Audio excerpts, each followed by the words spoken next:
கரவைகள் பின்னின்று கானம் சேர்த்துண்போம். கரவைகள் பின் சென்று கானம் சேர்த்துண்போம். அறிவொன்றில்லாத ஆய்குலத்து உன் தன்னை அறிவொன்றில்லாத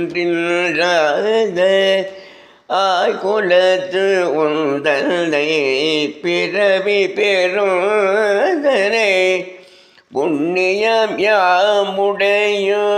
பிறவி பெறுதனை புண்ணியம் யாமுடையோம்.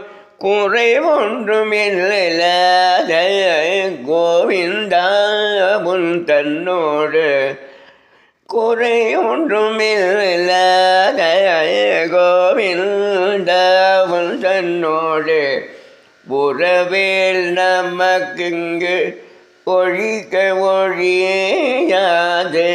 உறவேல் நமக்கிங்கு கொழிக்க போல ஒழியாது. உறவேல் நமக்கிங்கு கொழிக்க ஒழியாது.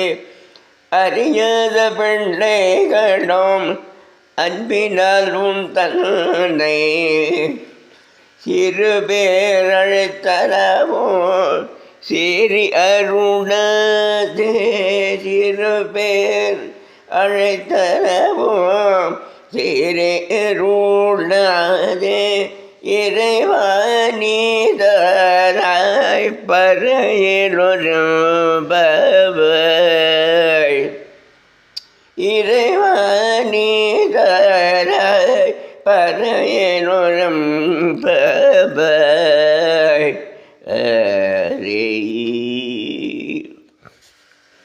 அதாவது இந்த ஒரு திருப்பாவை 28வது இதில் என்ன சொல்லியிருக்காருன்னா, ரொம்ப ஒரு சந்தோஷமான ஒரு ராகம். அது மதியமாவதில் அமைஞ்சிருக்கு.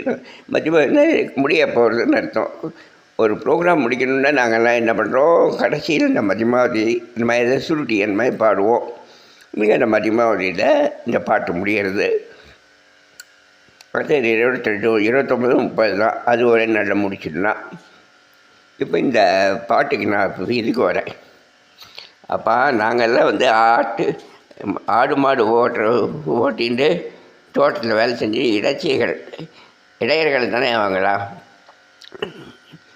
அந்த ஆயக்குலம் தானே. ஆயர் குலத்தில் உயிர்த்தவர்கள் நாங்களாம். அதில் நீ பிறந்து எங்களுக்கு செஞ்ச புண்ணியம் அது. நாங்கள் செஞ்ச பாக்கியம் நீ வந்து எங்களோட கலந்துருக்க. அதே மாதிரி திரும்பி நீ இதே ஆயர் குலத்திலே எங்களுக்கு குழந்தையாக பிறக்கணும், எங்களோடையே இருக்கணும். உங்களை பிரிய முடியாது எங்களால்.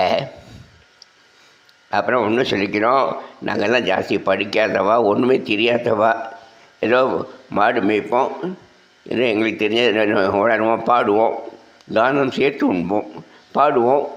மற்றபடி சாப்பிட்றது இதுதான் எங்களுக்கு தெரியும், வேறு ஒன்றும் தெரியாது. அப்படி இருக்கும்போது உங்களை ஒன்று ஏதாவது நாங்கள் திட்டியோ மரியாதை இல்லாமல் பேசியிருந்தா எங்களை மன்னிச்சுடு, எங்களை உன்னோட குழந்தைய ஏற்றுக்கோ அப்படின்னு சொல்லி அவள் ரொம்ப கருணையோடு அவனை வேண்டிக்கிறாங்க. அந்த கிருஷ்ணனோட சேர்ந்துட்டு அவள் ஆனந்தமாக இருக்கிறது தான் இந்த ஒரு போயிட்டு இந்த இதோடைய திருப்பாவையுடைய ஒரு சாராம்சம்.